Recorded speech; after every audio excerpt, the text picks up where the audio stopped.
When I'm craving spaghetti for the 7th day in a row, I make spaghetti squash smothered with melted Danish creamery butter. To go with the spaghetti, I melt more butter in a large skillet and cook a couple cloves of garlic, crushed red pepper, and shrimp. This is basically the base for an easy shrimp scampi. For the sauce, I'm cooking some spinach with broth and lemon juice. Once the squash is done roasting, you can use a fork to pull apart the long spaghetti strands and add them to the skillet with the shrimp.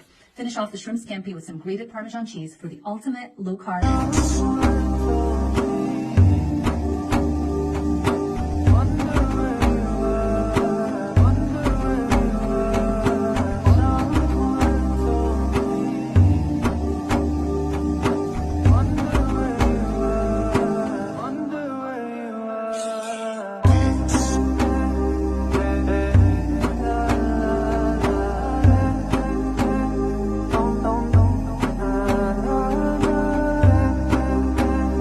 Learn how this new keto formula triggers fat burning ketosis and helps you lose weight way more faster. Read